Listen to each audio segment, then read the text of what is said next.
Ulisses nasceu em São Paulo no dia 3 de novembro de 1959, depois de ser esperado 1 ano e 9 meses.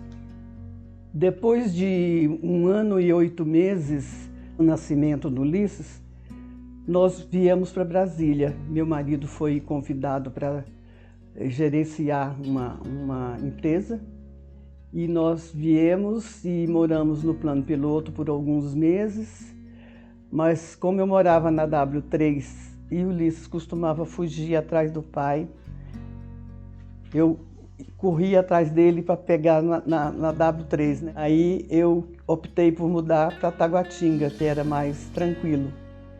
E lá nós moramos até dezembro de 68. E o Ulisses já estava estudando no Colégio Marista, já tinha passado para a 3ª série. E nós viemos aqui para a Asa Norte e ele estudou então na escola da 407 e depois fez o ginásio aqui de frente, que antigamente chamava CAN, Colégio da Asa Norte. Depois ele estudou na Asa Sul, no Objetivo. Então lá ele concluiu o 2º grau. Depois ele fez o vestibular na UNB para medicina. E a gente perguntava quantas vagas tinha para medicina. Ele dizia 22. Eu disse, não, meu filho, 23. Ele disse, mãe, uma já é minha. Ele tinha certeza que ia passar.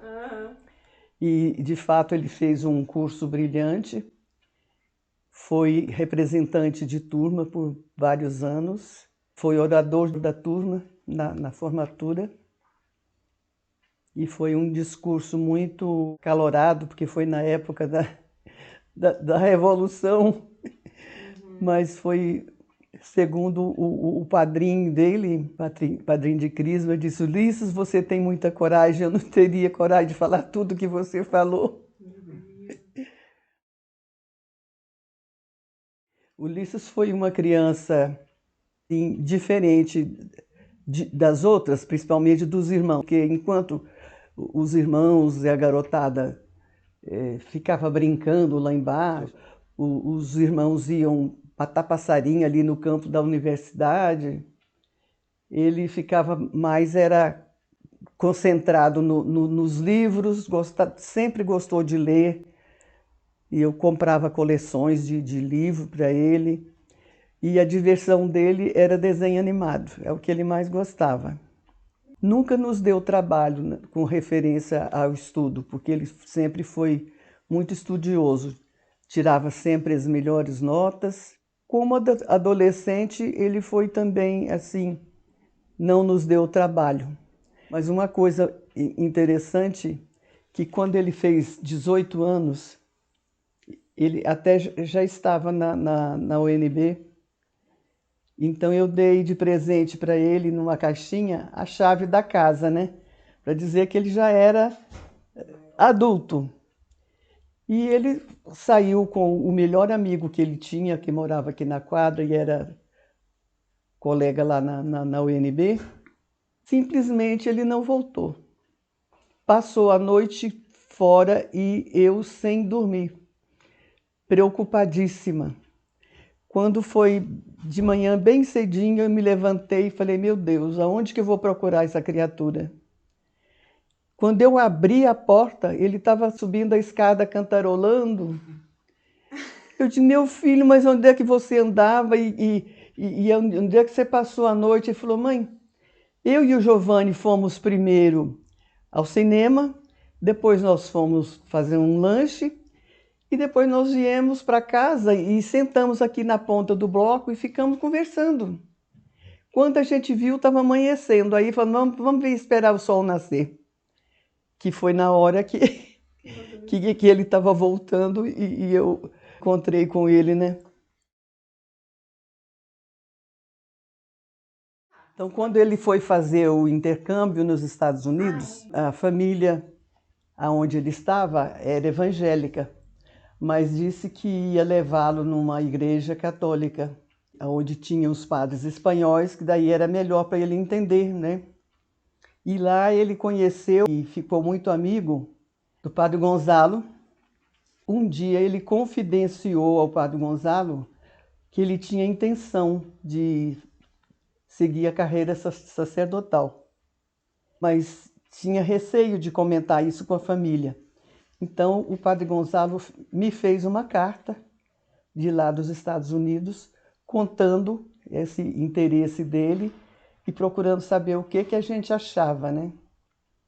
E aí eu respondi que eu teria todo o prazer que ele fosse sacerdote, embora eu achava que não fosse o gosto do pai, né? Que não era muito católico. E quando ele retornou, daí um pouco ele já foi fazer o vestibular para medicina. Ele dizia, quando ele quis seguir o sacerdócio, ele achou que seria mais completo como ser médico de almas e de corpo, né? Infelizmente não deu para ele fazer isso, porque os estudos para o sacerdócio não deu tempo, que ele até começou lá em São Paulo a fazer especialização, mas não dava para conciliar o horário da faculdade com o trabalho do hospital. E ele não tinha tempo para almoçar e estava perdendo peso. Então eu escrevi para ele que ele deixasse, porque ele não tinha peso para perder, né? Que ficasse só com a parte sacerdotal. E aí ele abandonou a medicina, nunca mais exerceu nada. E esse padre veio na ordenação dele e concelebrou na primeira missa.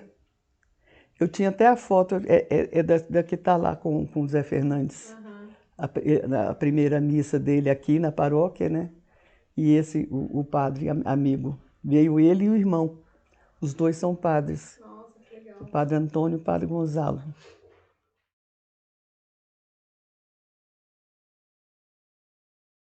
No dia que ele se formou, no dia da formatura, chegou o telegrama chamando ele para tomar posse na Fundação Hospitalar, porque ele tinha feito 3 concursos. Um concurso para especialização, 2 outros para trabalho. Ele não tinha nem CRM. Aí ele tirou o CRM e foi trabalhar no posto de saúde na Ceilândia.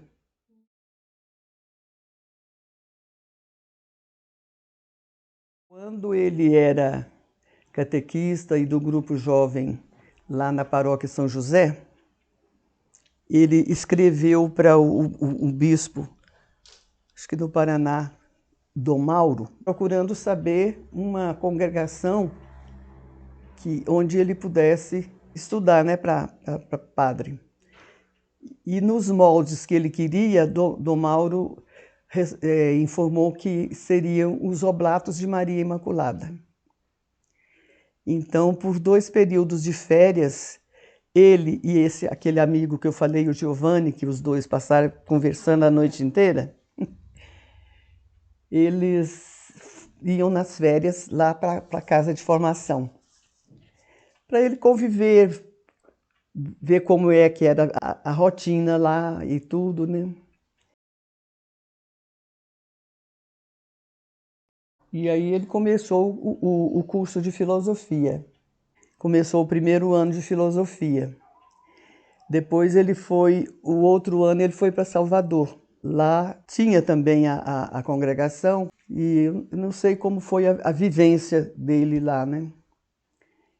Mas foi bom porque a família do pai morava lá, então ele convivia com a avó, com as primas, preparou 2 primazinhas para fazer primeira comunhão, foi muito lindo.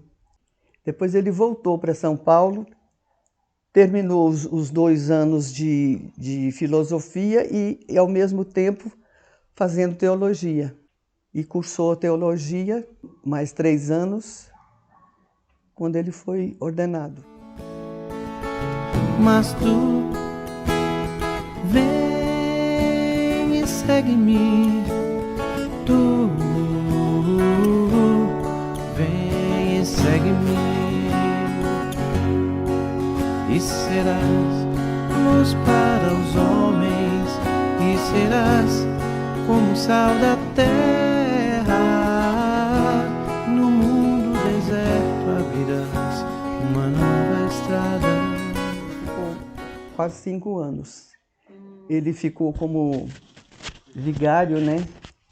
Lá nessa igreja Santo Antônio de Brasilândia, e ele atuava mais na periferia, ali naquelas comunidades bem pobres. Ele construiu uma capela lá, né, numa dessas comunidades. Ele falava que se ele não fosse padre, ele seria arquiteto.